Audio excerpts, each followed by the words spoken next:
Support for your public radio station comes from our members and from United Way of Greater Rochester and the Finger Lakes, serving the community for more than 100 years. Dedicated to creating a future where everyone's basic needs are met so all can thrive. More at unitedwayrocflx.org. For WXXI News, this is Connections. I'm Raquel Stephen. This hour, we're facing our fears. Literally, we're talking about phobias. Everyone has moments of fear. Maybe you're afraid of flying or heights or speaking in public. Maybe it's spiders, snakes, or clowns. But some fear goes deeper than being creeped out or nervous. Phobias can disrupt your life, and they're more common than you think. According to the National Institute of Mental Health, about 12.5% of U.S. adults experience a phobia at some point in their lives.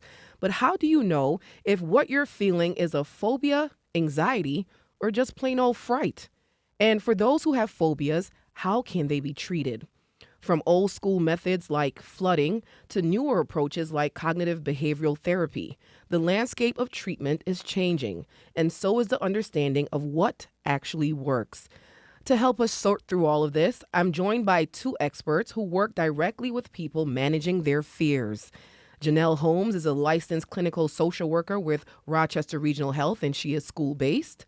And I have Rachel Glazer, also a licensed clinical social worker in private practice, specializing in anxiety, OCD, and phobias. And I'd like to remind our listeners that you can share your experiences and ask questions. Just let us know if you struggled with a phobia and join the conversation at 1-844-295-TALK. That's 8255 or 263-9994. That's our local number.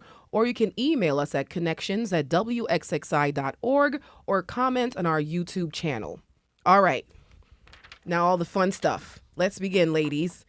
Now, we'll start off by asking both of you, can you define what a phobia is? Because the word phobia gets tossed around a lot. So what's the difference between a phobia and just having a fear? Either one of you can answer. I know you're just looking like, yes. Sure, I'll take this one. You can, talk into the mic, yeah.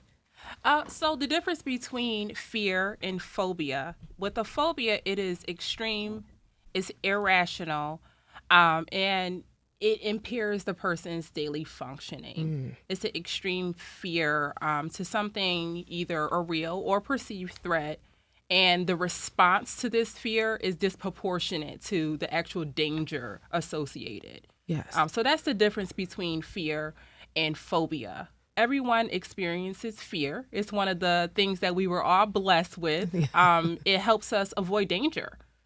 With phobia, it is someone who is very avoidant of this specific situation, object, activity, and the avoidance can lead to panic and anxiety-like symptoms. Yes. Right? So that's the difference between fear. So everyone experiences some components of fear in their lives. However, with a phobia, this is someone who avoids certain situations, avoids social situations even, avoids flying. Yes. And so this is some sort of anxiety, or is anxiety different than a phobia? I know, Rachel, if you'd like to answer. Sure. So phobias fall within the realm of anxiety disorders in the DSM-5, which is the sort of the Bible by which we diagnose mental disorders. And anxieties, in turn, fall within mood disorders. So the overall umbrella, mood disorders, then anxiety disorders, and phobias are a type of anxiety disorder. And then we have certain delineated phobias that are diagnosed. Okay, so can we go into that, the specific Sure. phobias? I know there are social phobias, agoraphobias. Can we tell Sure. us, like, social, what's going on in the different types of phobias here? Yeah, so we have social anxiety disorder, which used to be called social phobia, but in the DSM-5, the name was changed to social anxiety disorder. And then we have agoraphobia, which agoraphobia, you mentioned, yes. which is kind of a fear of losing control or embarrassing oneself and not being able to access help when out of the house. So in different areas, but losing control and not getting help. Separation anxiety disorder used to be only diagnosed for children, but now it is also diagnosable for adults. And that's, of course, a fear of being away from one's attachment figure or significant other, Yes. avoiding being away. And specific phobias would be the other one. Specific phobias are, like you've been mentioning, the fear of animals, fear of flying. There's an other category. There's five subtypes of specific phobias. So for you to be categorize your fear as a phobia, you must be exposed to it, or is it something that you can think of and get a reaction, or it must be present in your face? You have to be exposed to it for you to consider it a phobia? Actually, no. Okay. No, you do not have to be exposed to it. However, we do see that sometimes people who have a parent who has a specific phobia, it can be learned behavior for the child to experience some of the same symptoms as the parent. But no, it's not something that you have to directly be exposed to, or it doesn't have to be visibly in your face for you to have some of those symptoms or that reaction to this object. So do you feel like some phobias are misdiagnosed or misunderstood? I would say that they're actually underdiagnosed. Okay. Absolutely. So, as you talked about a little bit in your intro, only 12% of American adults are classified as someone who experienced a phobia of some sort. Yes. I would say that there's probably a little more. Rachel, how can you speak to this? Would you say that there's more individuals who may be experiencing a phobia and it's not clinically diagnosed? Absolutely. There's we have evidence that it's underdiagnosed in certain populations. Men are far less likely to be diagnosed than women, and likewise, white people are more diagnosed than people of color. Yes. And both of those groups, we think it's because of the stigma associated in those groups with coming forward and saying that you have a significant fear or phobia. Yeah, and can you speak on this stigma? No one wants to say like I'm petrified of something. Is it the fear of being judged or talked about or not understood? That's a layered question there. I'm good for those. Yes, that is extremely layered. There's so many components to that. I think mental health in general is stigmatized. We're doing a lot of work to try to release some of the negative connotations associated with someone who says, I'm struggling. Yes. Right? So there might be a little bit there with someone just not being comfortable to say that they need assistance or they will require a little bit more help. And then, it may be cultural, like Rachel spoke to, gender-based, like Rachel spoke to. I don't think men are as open with expressing some of the things that they may experience or how they will require help, as well as the Black and brown community. It's just a lack of education, a lack of knowledge. And for Rachel, I want to ask you, can you explain the criteria for diagnosing phobias? How does someone go from just being fearful or anxious to being diagnosed with a phobia? Sure. So a phobia is more of an extreme fear, and it's characterized by avoidance. And to me, the most important factor is that it's really affecting the person's life. Mm-hmm. So it's affecting their relationships, affecting their job, affecting them socially. For children, it may really impact their ability to go to school or go to activities. When it crosses that line, we would call it a phobia. There's certain criteria in the DSM that they must meet, such as this must be going on for 6 months or more. It must be impacting their life. Certain things that you have to have, I forget what it is, let's say 4 out of 8 of these criteria. Yes. But I can give you some examples to help illustrate. Yes, So, sure, go ahead. so like personally, I don't like spiders. I would say I'm afraid of spiders. I maybe even, if I see a spider, I'll go away from it. I'm avoiding it. But if it were to become to the point where I wouldn't go in my basement because I've seen a lot of spiders down there, or maybe if I were to see a spider, I wouldn't be able to go to sleep for the entire night, and I'd stay vigilant watching for more spiders. That's crossing over into a phobia. It might impact my relationship with my husband, with my children, and affect their lives too. Yeah, and you mentioned the time frame, right? Because I've seen a lot that phobias last about 6 months. Is there a time frame on phobias and how long they do last? It's individual, Yeah. definitely case by case, but 6 months is the criteria to be diagnosed with a specific phobia. So it has to be something that is persisting for at least 6 months before it will meet that one specific criteria in the DSM-5. But there is case by case. There's some people who grow out of it. I know children, people in adolescence experience a greater percentage of phobias, and it's something that they're able to grow out of in adulthood. Maybe overcoming this fear or exposure to this specific situation or object. So exposure. Oh, Yes, go ahead. You Yeah, know, Rachel. I want to just mention one thing going off of what Janelle said. Certain phobias are common in children and are developmentally appropriate. And we don't Absolutely. call them a phobia.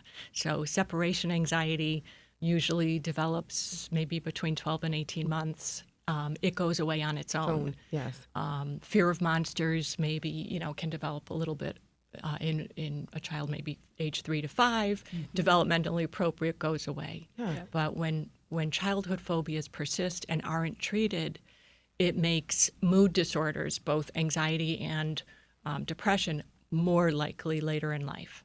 So are phobias contingent on other mental health disorders like anxiety or OCD, or do you have to have these underlying conditions for it to be a phobia? You do not have to have the underlying conditions, but there is a higher rate of a comorbidity. So there's something else going on here. I do see that individuals who have a phobia also struggle with generalized anxiety disorder symptoms, depressive symptoms, OCD-like symptoms. It doesn't have to co-occur, but the likelihood is more significant than someone who is not experiencing a phobia. For example, like agoraphobia is much more common in somebody with panic disorder, where they're afraid of going out and about, having a panic attack, and not being able to access help or support. And are phobias genetic? I know you mentioned it being genetics or learned behavior. It is possible. It is possible. They can't speak to all phobias. Individuals are able to develop phobias singular to their family system, but it is possible. And I know both of you are with Treat Children, right? How is that? What does that treatment look like when you treat children for specific phobias? So, are you asking one of us? Yeah. You guys are doing a good job just, bouncing off each other. So whoever wants to ask, answer. Okay, I'll take a whack at it. So I spoke to exposure of this object, situation, or activity, which is something that we do definitely with the littles. So say a kid has a fear or a phobia of basements. Definitely developmentally appropriate earlier in life. As we grow a little older, 16 years old, you're still scared of monsters. We have to talk about it, right? Definitely something that we have to expose the kiddo to. So gradual, slowly inviting this object, this situation, this activity into the kid's life. It's definitely at a slow pace. Yes. It's not something that you'll just jump the monster at this kiddo, right? If they're expressing that this is an extreme fear for them, we don't want 7 monsters running around. But we would like one little small monster. Maybe we can do it in a stuffed animal version and then gradually grow up as the kid is able to sort of get a better understanding or be able to tolerate the stuffed animal. Now we can bring maybe something that walks in but is only 6 foot and then 6 inches and then go up to 6 feet, and it's definitely slow, it's gradual, and it's whatever the kid can absorb at the moment. Yeah, and I know, Rachel, we talked a little bit about some of what you've done as far as matching. You have different tools or assessments you use when pertaining to kids and phobias. Yes. So I love working with kids on their phobias, specifically doing exposures, and I like to get creative. So, for example, vomit phobia, and called emetophobia, is actually a very common childhood phobia, and exposure is necessary, and it can be fun, believe it or not. It's fun dealing with throw up. Okay. It's fun to get creative, Yeah. to find ways to expose the child to a low level of fear, and then, like Janelle was saying, working up to higher and higher levels of fear. But we brainstormed to come up with an exposure hierarchy. So maybe 10 different things that the child can identify, from something that would be very mildly fearful, make them mildly fearful, to 10 being the highest level of fear they can imagine. And those things could range from I've downloaded emojis, vomit emojis on my phone, and have the child do the same thing, and then texting each other little pictures of vomit emojis. We've written stories about vomit, silly stories. We've played a memory card game where we have matching pairs of different words for vomit that we have to match up. We've used disgusting flavors of jelly beans to actually, have exposure to disgusting or fearful tastes that the child might be afraid would make them vomit. And then gradually over time, we move up to let's eat a feared food, like, slightly expired yogurt or something. Let's go to a restaurant that you've never been to where you might be afraid of somebody vomiting, things like that. And a vomit phobia, I've never heard of this. Are there other phobias that people may have never heard of that you've treated? And how was that treatment like? Because I've never heard of vomit phobia. I've heard about the fear of circles, right? That's the thing? Because we always hear about arachnophobia, right? And the fear of heights and the germophobia. But what are some other phobias that we may not have heard of that you've treated? I'm going to let Rachel take this one because the fear of vomit is something that I see quite often, actually. It's much more common than people realize, but there are some Where newer... does that stem from? The fear of... I like Fear of this. vomit? This is intriguing to me. Where does that stem from? Yeah, in my experience, it starts with the child vomiting or witnessing somebody else vomit. Yes. And then goes from there. Absolutely. So, definitely a kiddo who has experienced probably like a severe sickness or illness at some point and did not like the way it felt for them and never want to experience that again. Yes. And then it sort of manifests into this phobia of vomit. Yeah, I want to continue elaborating on that and where do phobias stem from, right? It has to be something you're exposed to, that you had a horrible experience with, and it just sticks with you. Can you explain where do most of these phobias come from? How does this fear develop to the point where it becomes debilitating, where you don't want to do anything?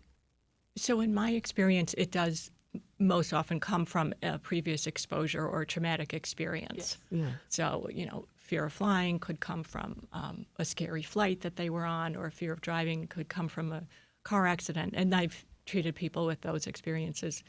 The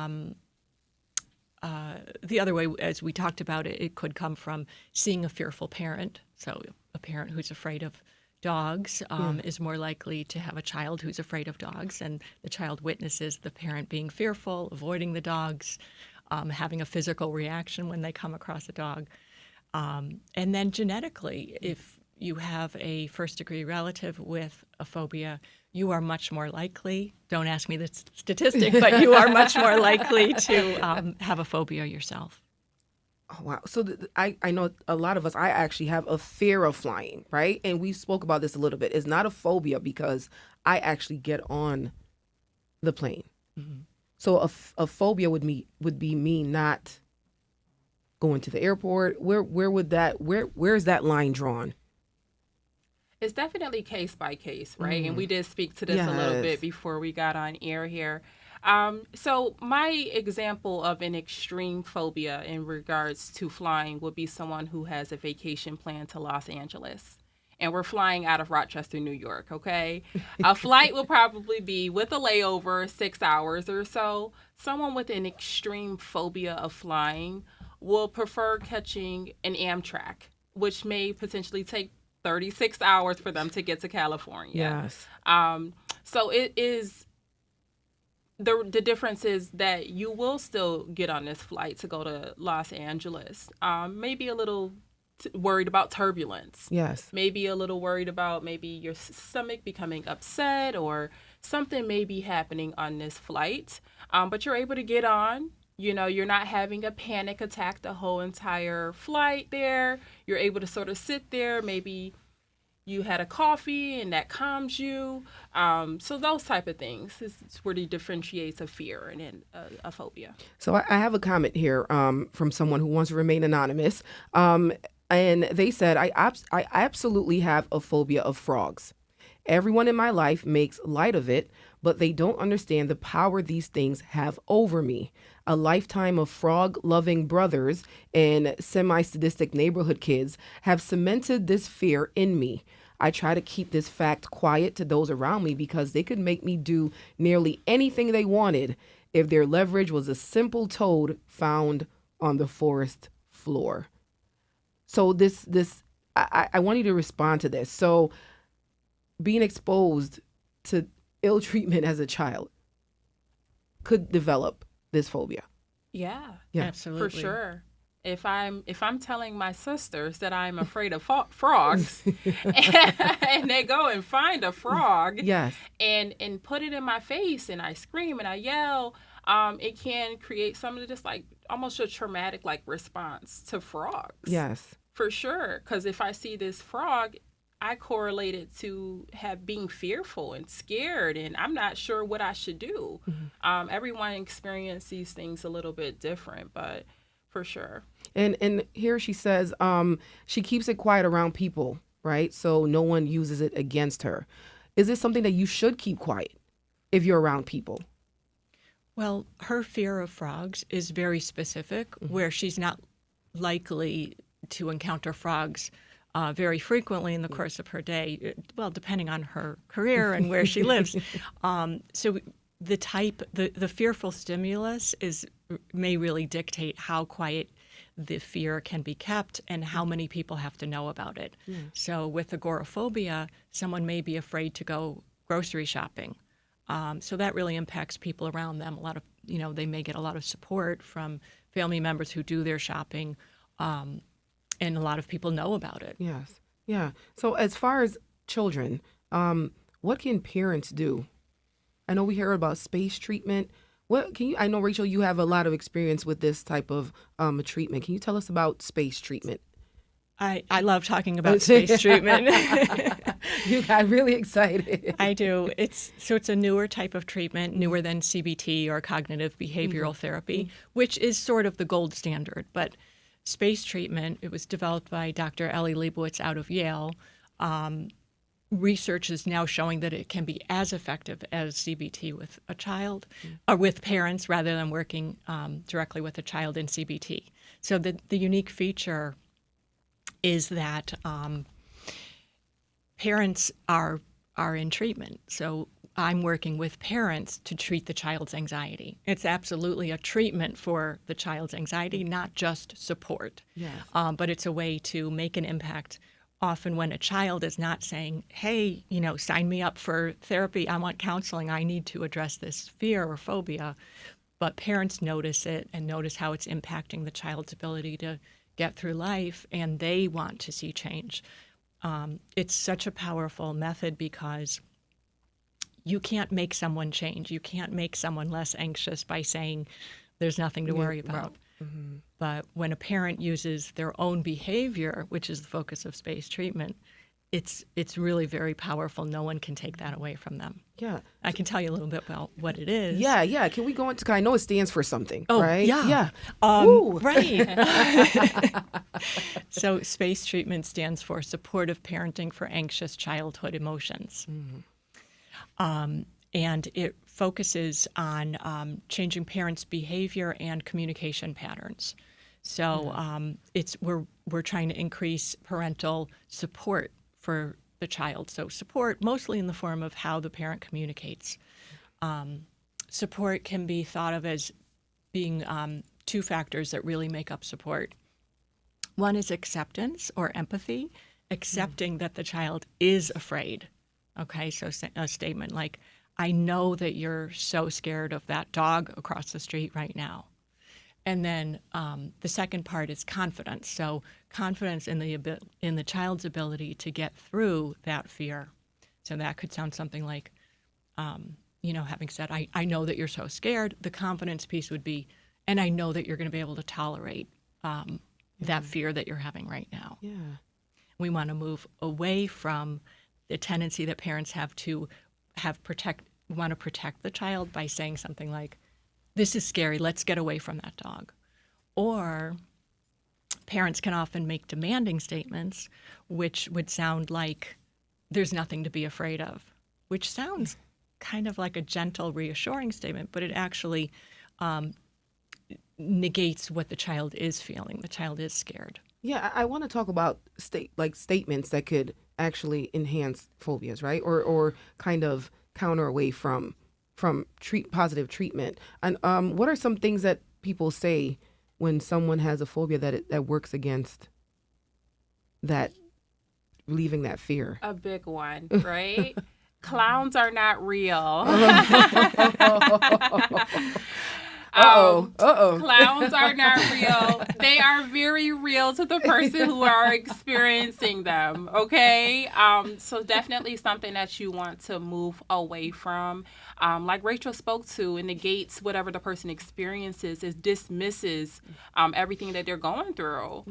So just being a little bit more aware and having that empathy. Wow, these clowns must really frighten you. Yes. Right? I'm not able to relate to it. I think it's just a red-nosed silly guy. But I understand that it makes your anxiety go up. You are experiencing panic-like symptoms when you see this clown, right? So just being able to understand what this person is experiencing is very important. Another one, if someone says they have a phobia of mice. When someone says, "Oh, well, they're smaller than you." Oh, you're just making me feel horrible right now, Janelle. Don't come around me if you have that phobia. I'm sorry about that. So, they are much smaller than even a little baby, but it doesn't take away from the things that this person is experiencing when they see a mouse or that they know that a mouse is potentially somewhere close to them. And does this work for adults as well? I know children and adults. Absolutely. Can we talk to adults differently? No? Yeah. We can always talk to adults differently. I'm always going to be team talk to each other a little bit more gentle, for sure. So definitely works for children, works with adults as well. And Rachel, what is, like, does this work for children and adults? Like, are there different treatments that work better for children than they do adults? And vice versa? Sure. Like what I was describing with my work with parents in space treatment is really aimed at getting parents to speak differently to their children. Okay. And then there's a second component of that of changing the parents' behavior also. That's a whole another major focus of space. But can we talk to children differently? Can we recognize their fear? They are scared. Mm-hmm. You're not going to convince them not to be scared of the dog. So let's instead support that they are scared and express confidence that they can get through their fear. And then let's focus on your behavior. Okay, so the focus really in space is changing parental accommodations. So accommodations are kind of the way that parents tailor their behavior to their children's anxiety. Yeah. So things the parents may do or avoid doing in response to their children's fear. So to get back to the fear of dog example, a parent may be walking down the street. Every time they come upon a dog, if they're with their child, they cross the street. Okay, that's a clear accommodation. Yes. And if that's wrong. That's not the best way to handle that. Let me say this. If you're in space treatment, first we want to really up the supportive statements that you're giving your child. And then we want to slowly pull back on those types of accommodations over time. So we don't withdraw the accommodations on day one. And people listening to this, please don't go home and withdraw accommodations. Please do not. that you might. But over time, with working with a therapist, you'll learn how to increase support to increase your child's confidence that they can get through those scary situations. And then over time, slowly start to expose your children to a little bit more of the thing that they fear. Yes. And I'm pretty sure treatment changes depending on the phobia, right? Because the fear of heights, what are we having them climb higher slowly? Like, how are we treating? It's definitely different. It's much, much, much different. So like even with the dog example, say you walking down the street and you see a dog and your first response used to be to go in a home, right? So if we go from going all the way in the house to just crossing the street to just moving to the curb, slowly, the stimulus is still here, but slowly building the kiddo's threshold for how much they can tolerate with this dog. A fear of heights looks much different. Yeah. Climbing a ladder is Not something so that some therapists may utilize. Not something that I have ever done. With the fear of heights, I would say that it's definitely case by case, and you want to know what the source is. So, like I think Rachel spoke to this a little earlier. Someone who's afraid of flying, and they may have had a bad airplane experience. So, really trying to figure out how this originated, and also addressing that. Yes. Right. And it's important, too, to incorporate in the early stages of exposure just what we call imaginal exposure, which is in session with the client having different ways to imagine in their head the feared stimulus. So, for example, if they're afraid of heights, we could talk about them being on a rooftop or being on a ladder. We could watch a movie about, something to do with heights. We could, for a child, they could draw a picture of themselves perched somewhere. So there's a lot to the imagination before we even have to start with actual exposures. And then I think it's really important, too, for clients to do homework involving exposures in between sessions. And so for children, I like to involve the parents to help, remind and reinforce the child that they should be doing their homework a little bit or a few times a week, let's say. I equate it to, if you were taking tennis lessons and you go to a tennis coach once a week, well, over time you'll maybe slowly improve your tennis game. But if you, on your own, hit tennis balls in between your once weekly lessons, you're going to see more improvement quicker. Absolutely. Mm-hmm. All right, we're here talking about phobias. We're going to take a quick break. If you would like to join the conversation or tell us about a phobia that you possibly have, you can call toll free at 1-844-295-TALK. That's 8255. Or you can call our local line 585-263-9994 or email us at connections@wxxi.org or comment on our YouTube channel. We'll take a quick little break and we'll be back to face our fears right here on Connection. Support for your public radio station comes from our members and from Mary Cariola Center, providing education and life skills solutions designed to empower individuals and the families of those with complex disabilities. Mary Cariola Center, transforming lives of people with disabilities. More at marycariola.org.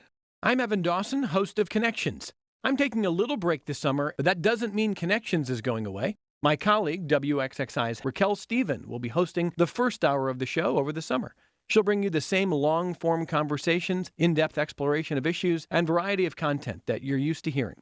In the second hour each day, we'll bring back some of our and your favorite conversations from the show. It all begins the week of July 14th on Connections.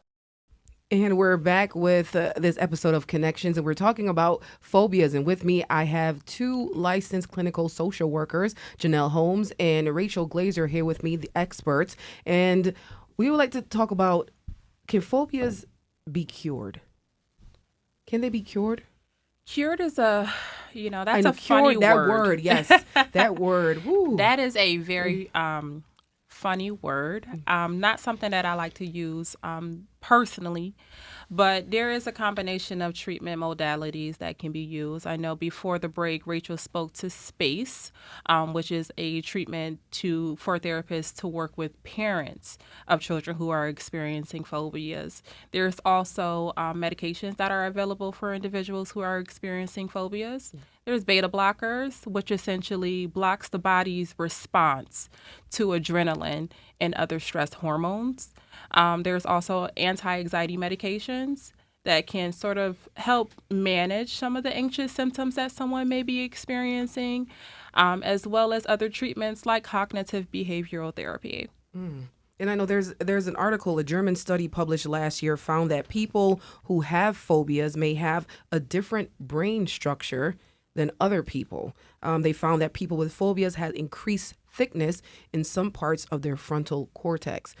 Is this something that we're familiar with, or is this?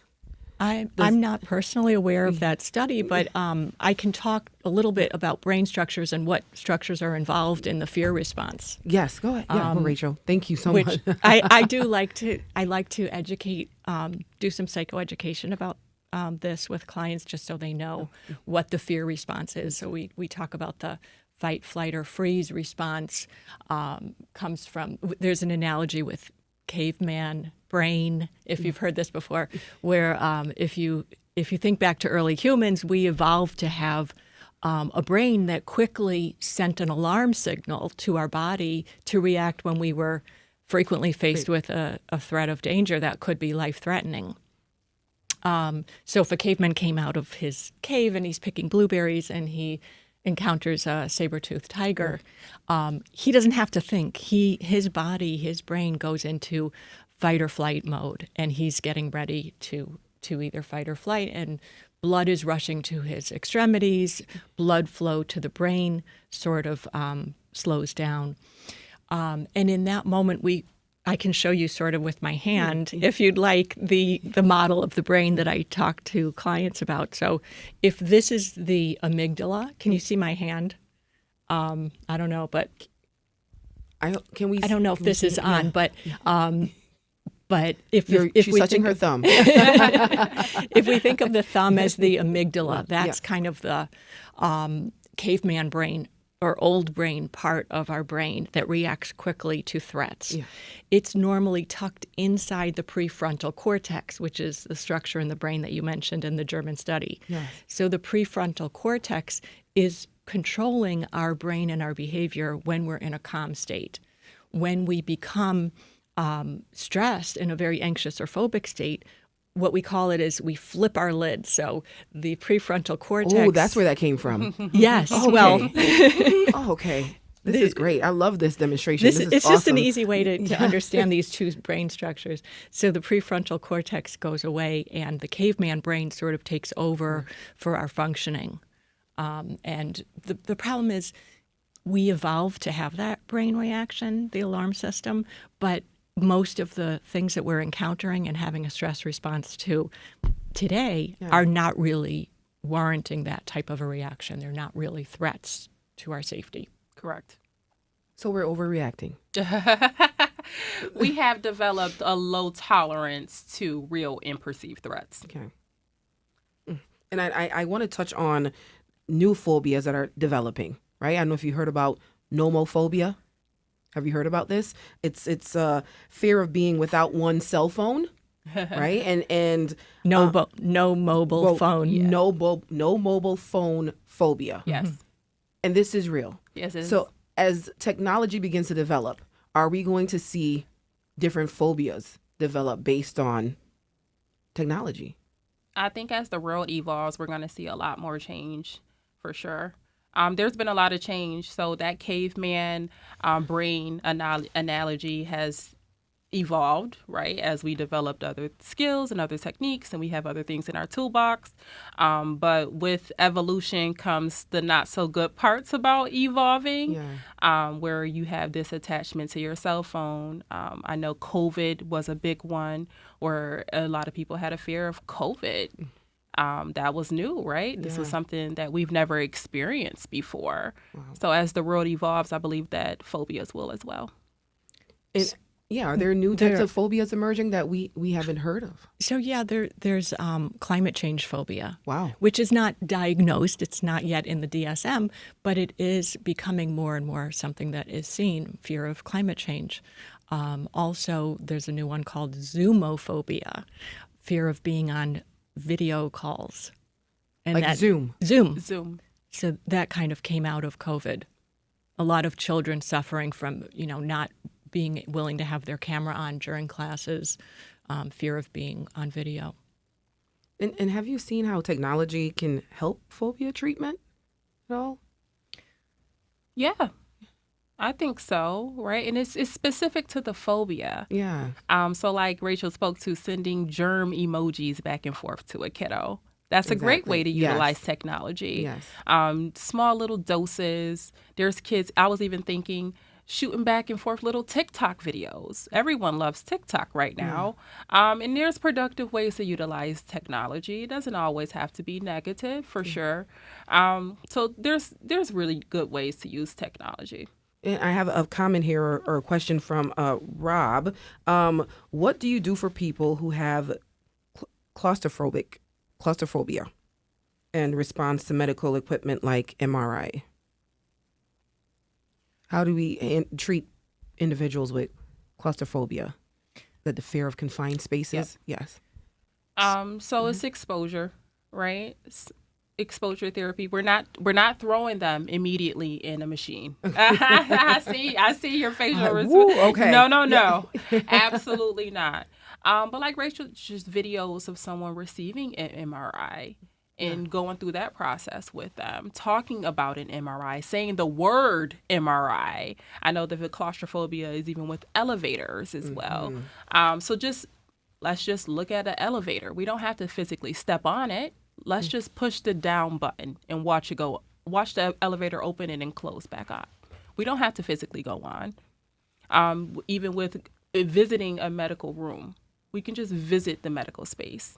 We don't have to go into the room where you will receive the MRI. We don't have to meet the doctor. We could just go to the facility in which you will be receiving the MRI.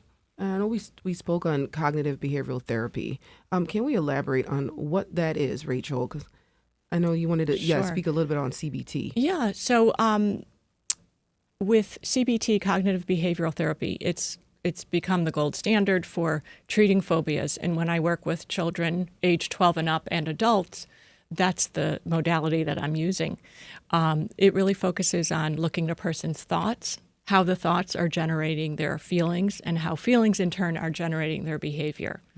And we can imagine that thoughts are like the glasses through which we're seeing the world. So, you think about rose-colored glasses. Well, we could have phobic type glasses where we see the world through glasses that are telling us that the world is a dangerous and scary place. And so that's going to affect, let's take a look at, someone with a driving phobia. That would be more likely to have that person see the road as a very threatening place, whereas someone who views the world through more rational, healthy glasses would see that, some drivers are good, some are bad. I'm going to do my best job and go with it. But cognitive therapy is really kind of a precursor to exposure therapy, where we first look at their thoughts and what they're telling themselves about what they perceive as a dangerous situation. And one cool technique that I like to use is the double standard technique, where we might look at, I would encourage a client to talk to, imagine that they're talking to their best friend who also has, let's say, a fear of driving. What would you say to your best friend? You're probably going to speak more compassionately to your friend and more balanced, and not have those alarmist self-statements that you're saying to yourself. So if that's true of your best friend, is it also partially true of you? And can we imagine that you could move towards more rational types of thinking? Another important thing to consider is relaxation techniques. So I've heard of this thing called tapping.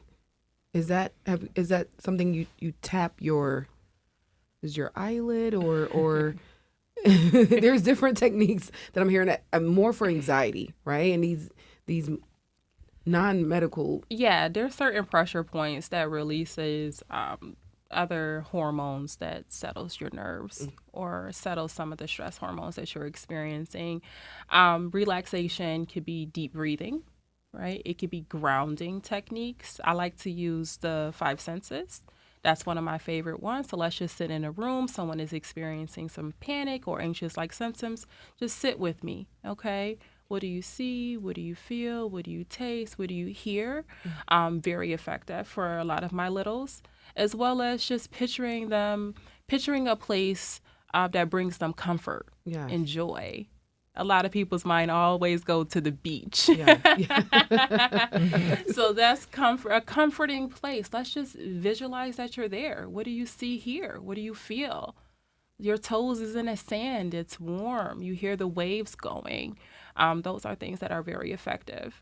And we have an email here, an email question.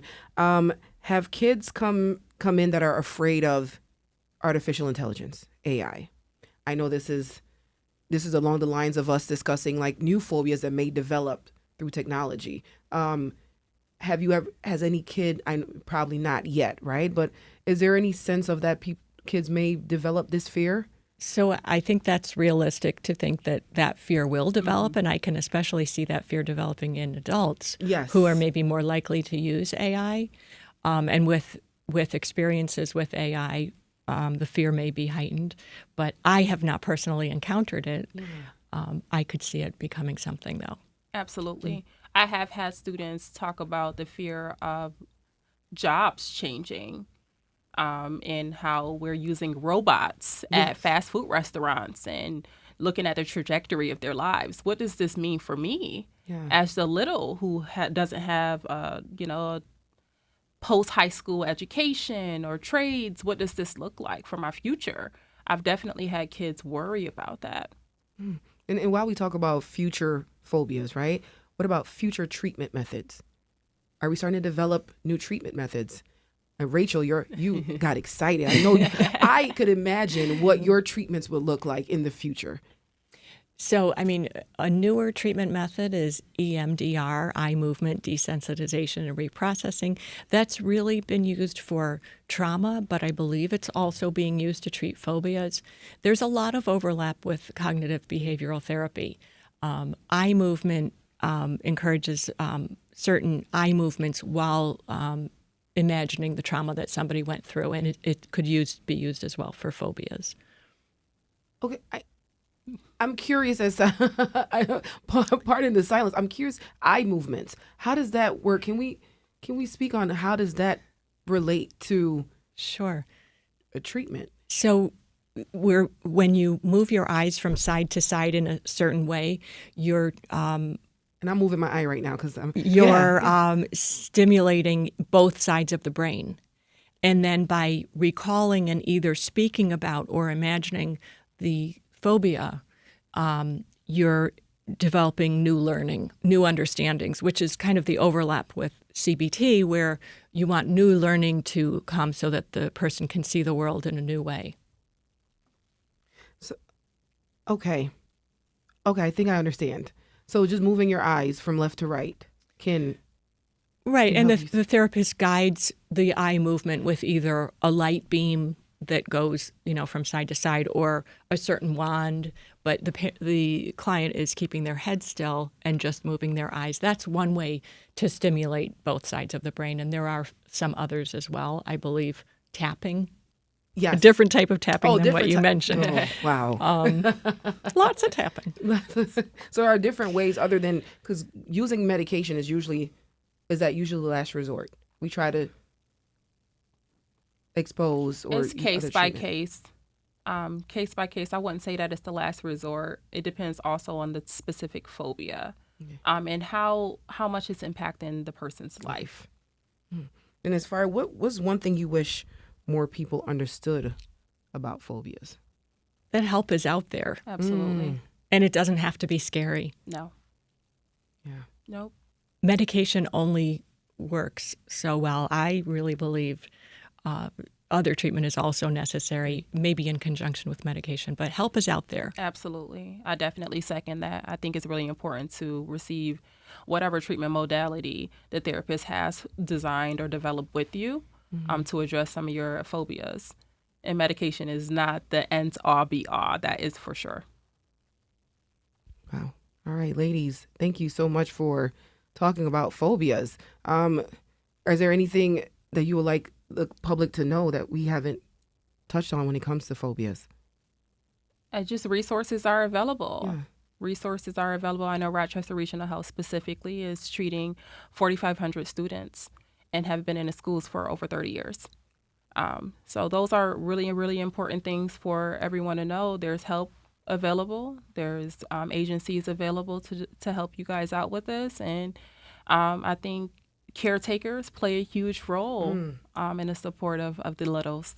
And we want to just confirm, just want to state this to our listeners, that the material on this program is for informational purposes only and is not intended as medical advice, diagnosis, or treatment.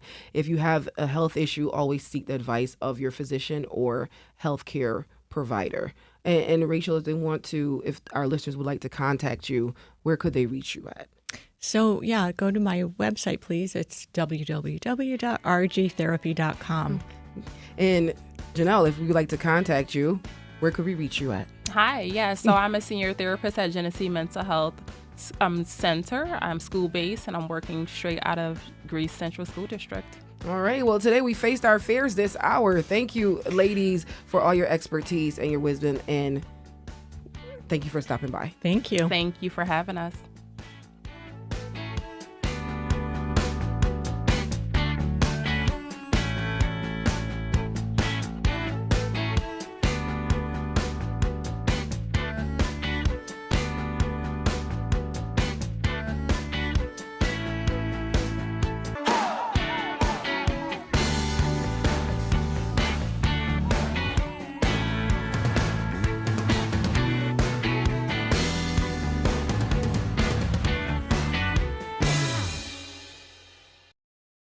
This program is a production of WXXI Public Radio. The views expressed do not necessarily represent those of this station, its staff, management, or underwriters. The broadcast is meant for the private use of our audience. Any rebroadcast or use in another medium without expressed written consent of WXXI is strictly prohibited. Connections with Evan Dawson is available as a podcast. Just click on the Connections link at WXXInews.org.